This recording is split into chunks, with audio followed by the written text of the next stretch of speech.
Hello and welcome once again to Worldview on Dialogus. I am Vishal Dahiya. This week, we're going to take up a very interesting and an important development in the global geopolitics. That is President Donald Trump's newfound love for Pakistan. In fact, there is a lot which has happened in the past few weeks, more specifically in the past 10 to 15 days, as far as President Trump and his new love or new sort of attraction for Pakistan is concerned in the South Asian region. In fact, we've seen in the past few weeks, or rather 2 months, Pakistan's army chief, that is General Asif Munir, has made two significant visits to Washington, D.C. In fact, one of them where he was invited to the White House for a direct dialogue with President Donald Trump without Pakistan's civilian leadership. Of course, there were protests against it, but it looks like President Trump and his administration seemingly is reaching out in a very positive manner and responding also in a positive manner to Pakistan and specifically Pakistan's military and its military leaders. Now, why is that so? Is it because of the rare earth minerals? Is it because of the cryptocurrency, the crude oil, or the overall sort of ego massage which is being done by the Pakistan's leadership for President Trump? Because let's not forget that Pakistan has already nominated President Donald Trump for Nobel Peace Prize for his so-called, mediation between India and Pakistan during Operation Sindoor, which of course India has refuted time and again vigorously. Why is it that President Trump is now playing the Pakistan card once again? Why is United States of America seemingly trying to get more stakes in Pakistan in various aspects?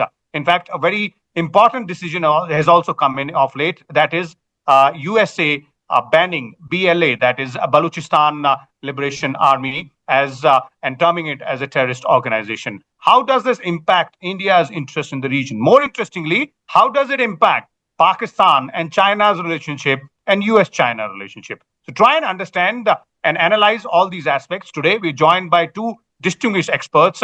Let me first introduce them to you. Ambassador Anil Trigunayat is joining us, a former ambassador, a well-known voice on the diplomatic issues and the geopolitical issues, keeps on writing and also appears on various shows and interviews in television channels as well to put forth his point of view on the global geopolitical issues. We're also joined by retired Lieutenant General Ashwani Siwach, who is also with us.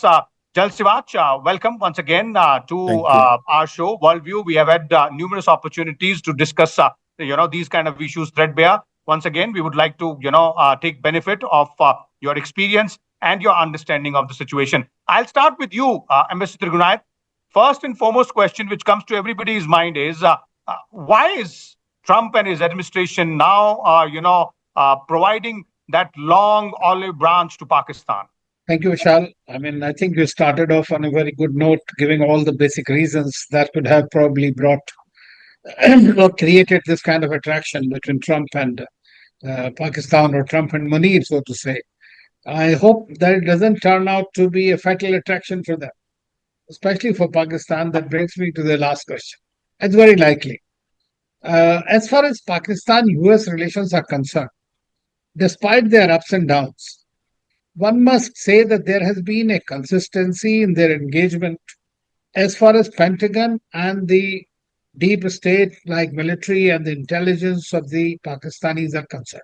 They have always remained very well embedded in each other. And this is, of course, President Trump, as you know, in the first term had also sanctioned $450 billion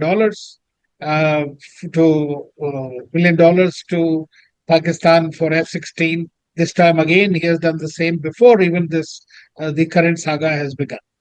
But I would say that your last point, massaging the ego, probably is the first point. Knowing the kind of person that he is, and his dealing and calling General Munir essentially clearly indicates that the army owns Pakistan, that everybody says.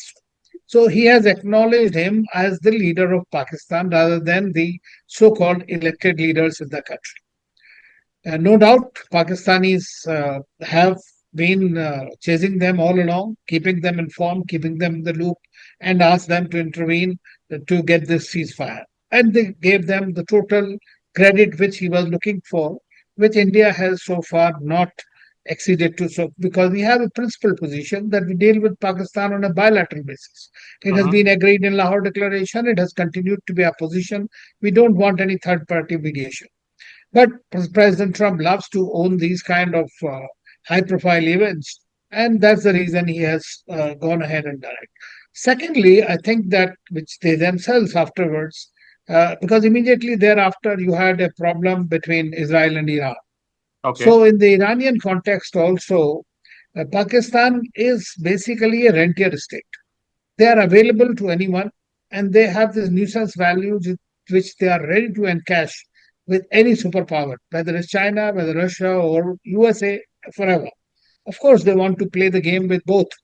Whether they'll be successful or not remains to be seen.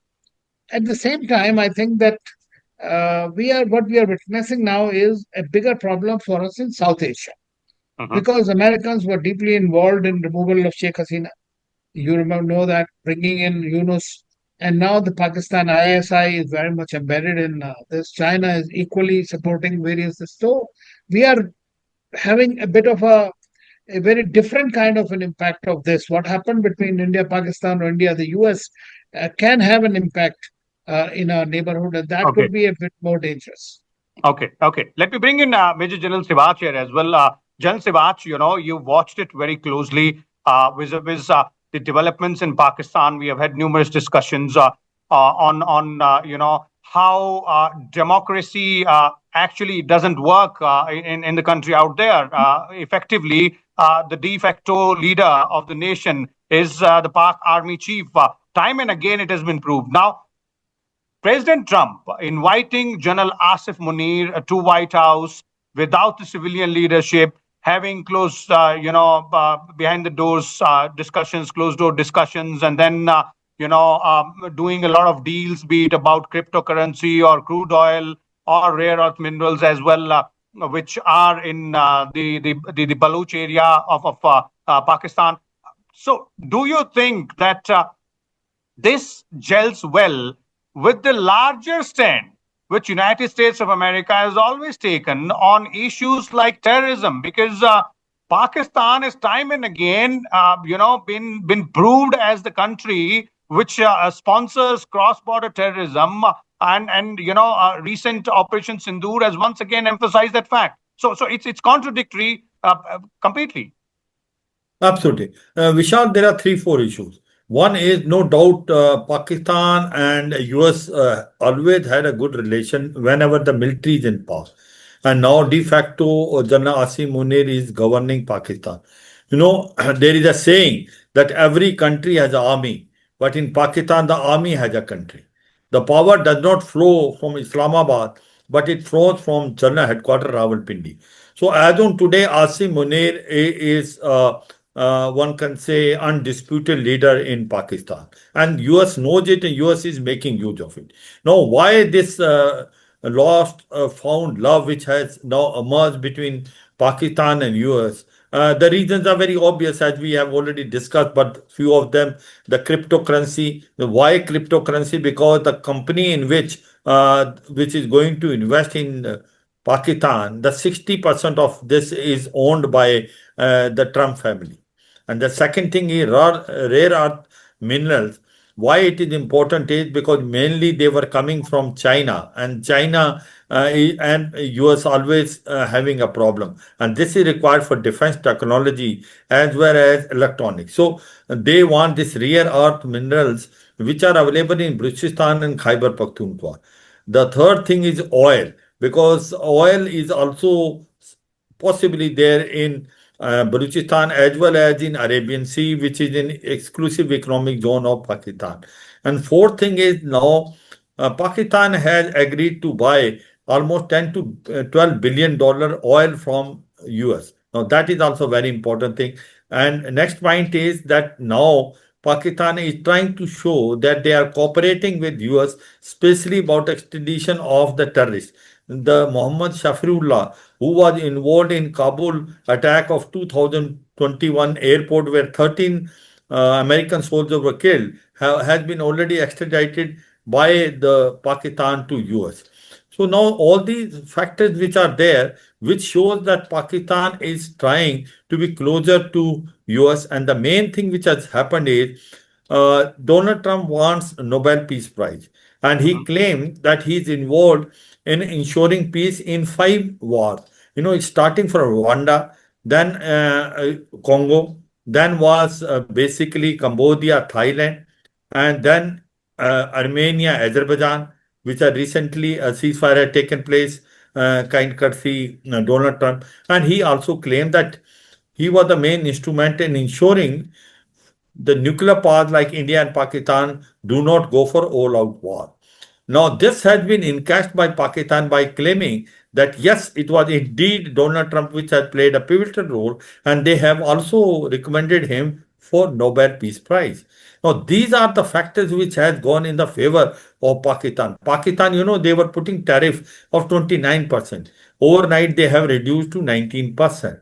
Now, as far as the terrorism is concerned, that you remember the BLA was though banned in 2019, but now it has been declared as a foreign terrorist organization and especially designated global terrorist. Now, what does it mean? It means there will be some financial restriction. The banks will not give loan, and their, whatever wealth they have or that can be frozen in any country which is there. So, therefore, that is a very important thing. Now, point come is everyone knows Pakistan is involved in terrorism, especially cross-border terrorism. It is hub center of terrorism. Then why America is having a double speak? Why are they not putting pressure on Pakistan? See, America is known to only take action against those terrorist organizations which can hit their interests. Which are these? These are Al Qaeda and Islamic State. Now, they are making use of Pakistan to curtail the activity of Islamic State and Al Qaeda in Afghanistan, but they Mhm. are least bothered about Lashkar-e-Toba and Jaish-e-Mohammed, because Lashkar-e-Toba, Jaish-e-Mohammed, and Hizbul Mujahideen are only going to impact India. It is not Mhm. going to impact in US anything. So therefore, the point today is that US and Pakistan are coming closer. Their interests are now colliding with each other. Whereas India is slightly falling apart, especially on this issue, wherein we have taken a principled stand that US had no role, especially Donald Trump had no role in ensuring that this 4 days conflict come to end. It was Okay. basically done by the request of the DGMO Pakistan to DGMO India. Now, so Okay. therefore, these are the points wherein you find the differences occur. But will it carry on for long?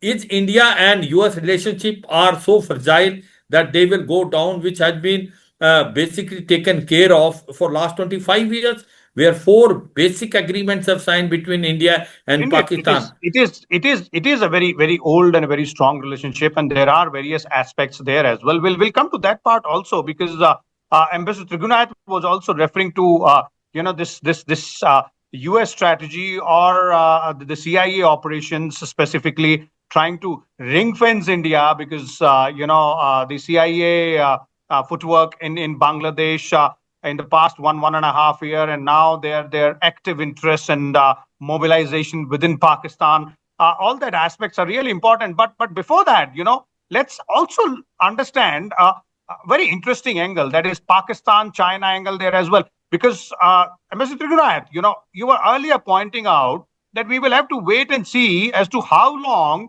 this fatal attraction continues. The real important aspect there is how long will Pakistan be able to, ride these two different boats? On one hand, it's China. On the other hand, it is United States of America.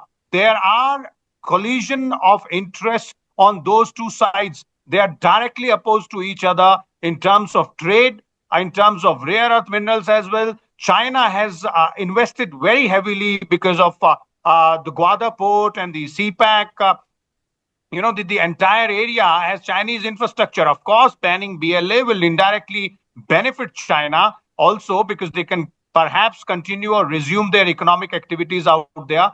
But the question is, can Pakistan ride to these boats together for a longer period? At some point or the other, either of these two big powers will take a decision that either you come with us or you go with the other party.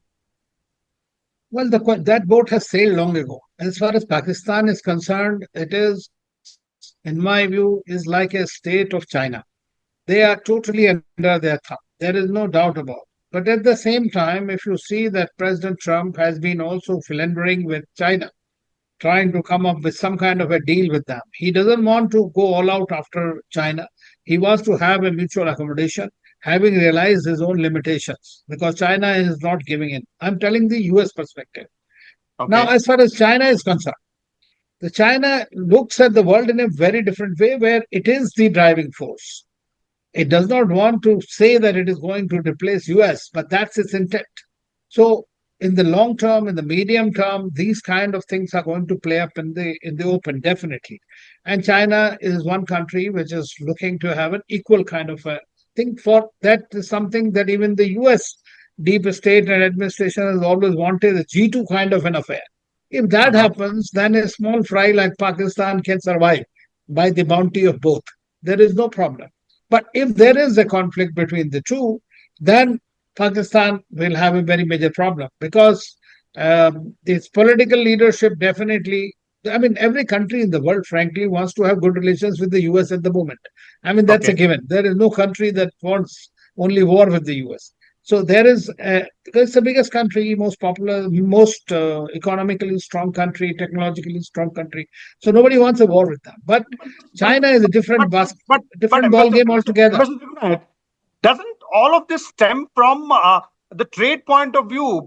Because at the end of it all, let's not forget that Donald Trump is considered more of a businessman than a statesman. But we have to see from 2 points. We have to see from the US point of view, and we have to see from China's point of view when we are looking at it. Now, for the Chinese, it is not mere trade. For China, its quest is only getting excellence and superiority in technological domain. That Hmm. is their bottom line today. That not only getting trade, being manufacturers, being this or that.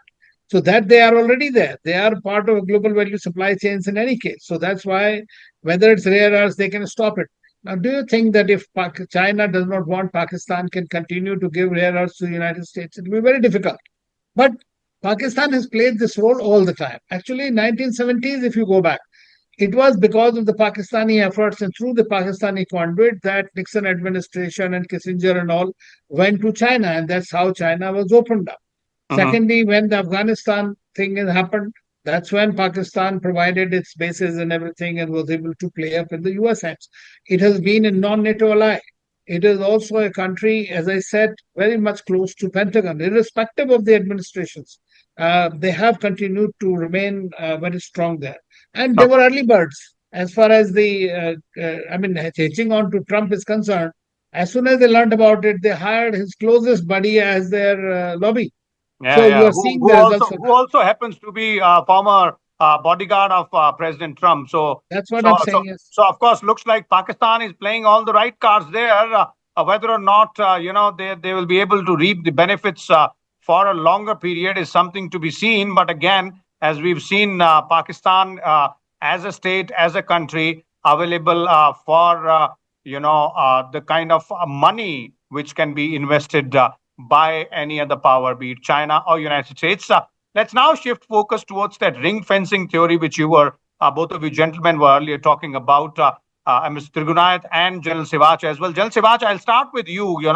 How do you analyze the security interests as far as India is concerned? Because the incidents or the developments in our immediate neighborhood, Bangladesh to start with, for the past 1.5 year, are not to our liking at all as far as security interests are concerned. And there is a lot of US and Pakistani footprint.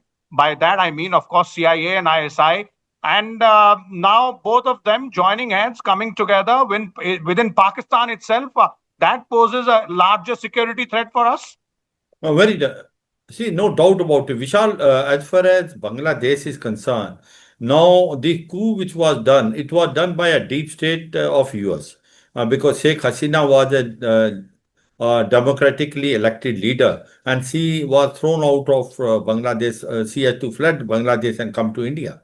And now, no denying the fact. Now, as far as the present caretaker prime minister is concerned, he was paratrooped by the US, and Mohammed Yunus has got a strong lobby in US itself. Now, the point come is that in case if whatever government come, it will come basically a Bangladeshi Nationalist Party, which is of Khaleda Zia. That has been also anti-India for a long time. The Awami League is not going to contest election because they have been already banned from for election this year, coming next year. So what will happen? Where our interest are where are colliding with Bangladesh. Now, Okay. three, four things are there. They don't deny the fact.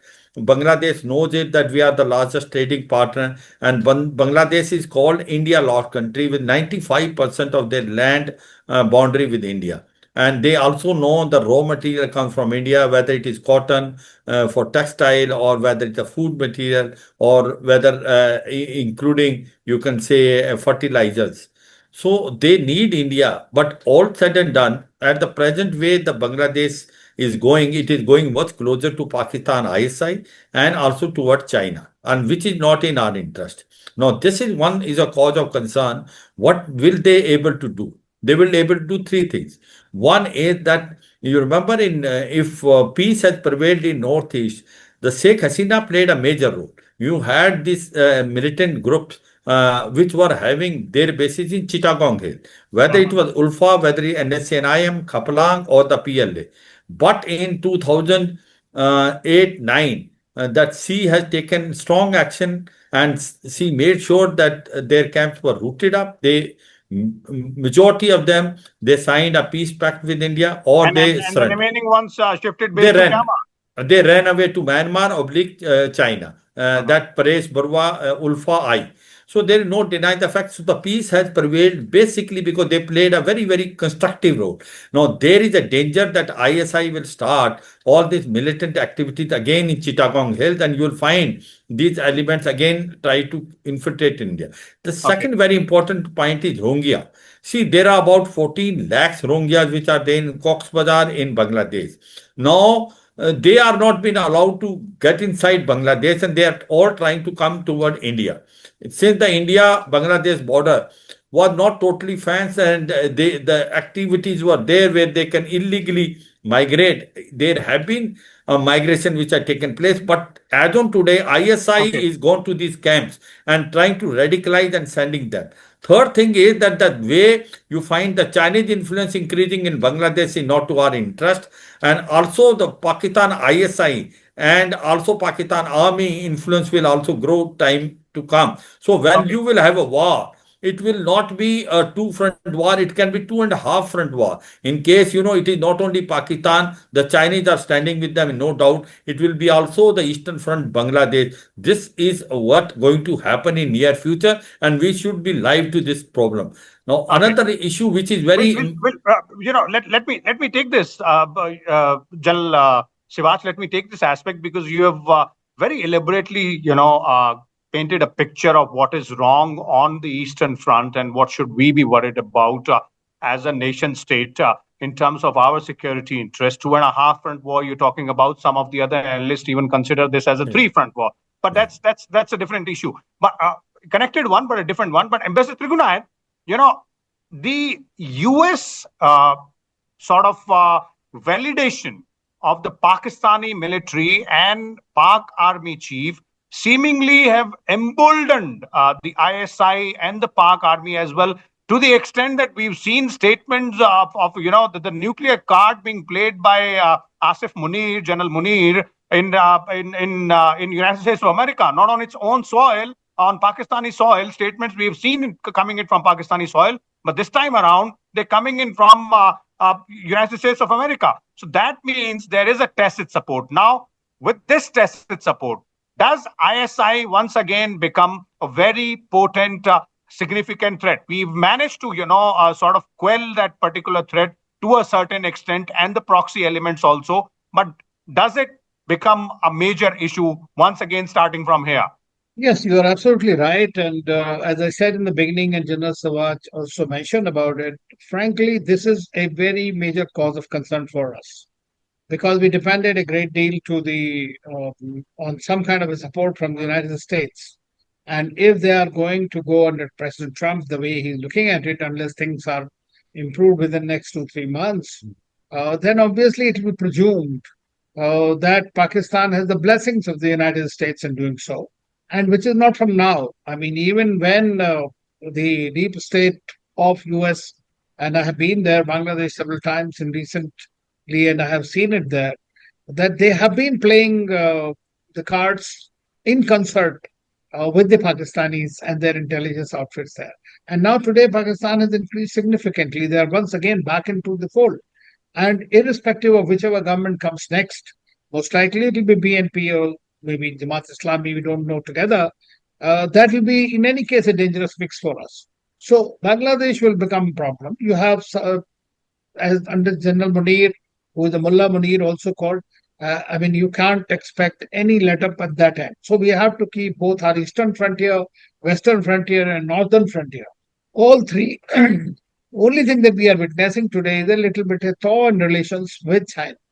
Uh, how long that lasts remains also to be seen. Because see, the thing is, that's why I say, if Russia-Ukraine war stops and Russia-US relationship improves, then it would be good also for us.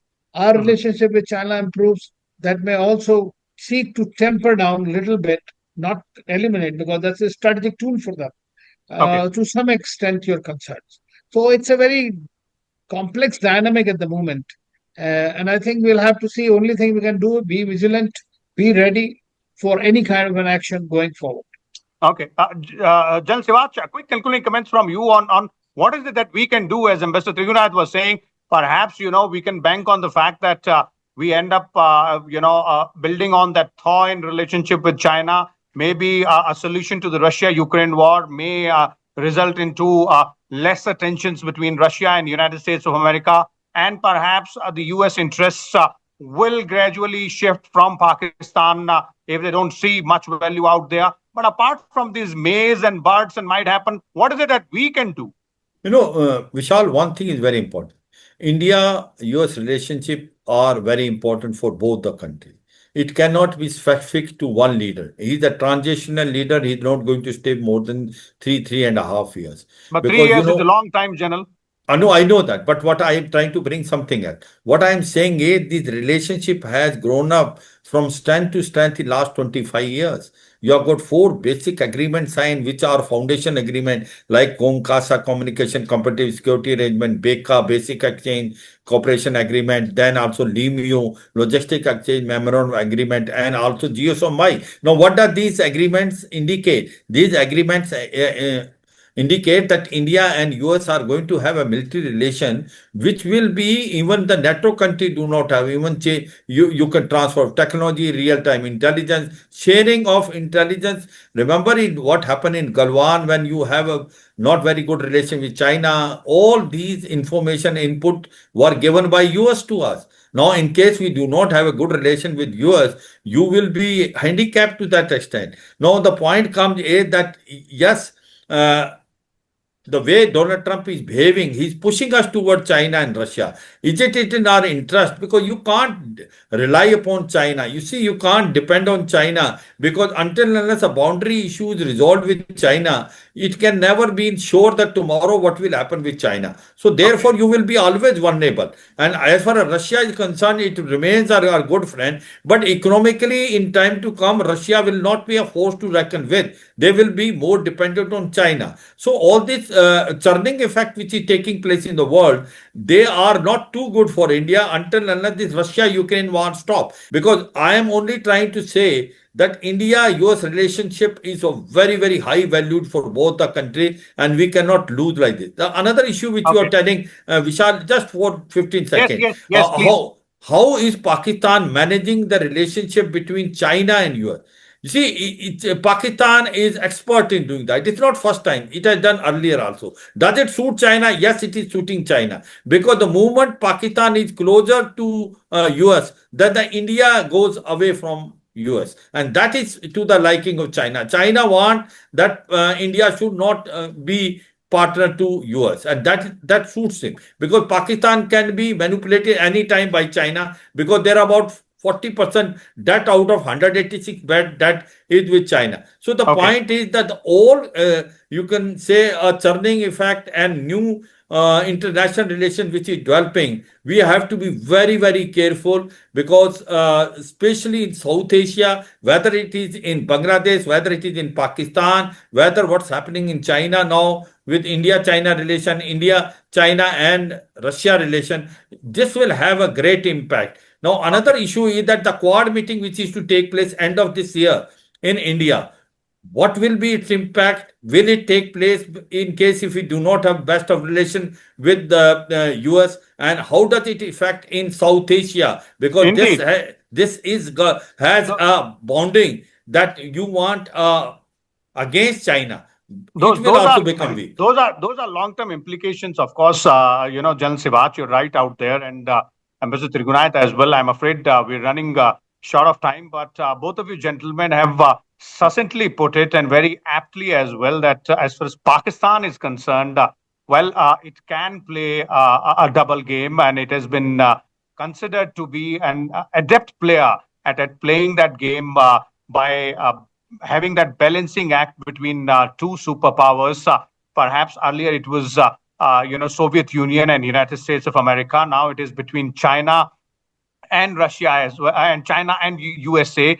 But again, the big question which looms large is how long will this newfound love between President Trump and Pakistan will last, and also how long will China tolerate US's presence and increasing interference, specifically in the Balochistan province nearby Gwadar port.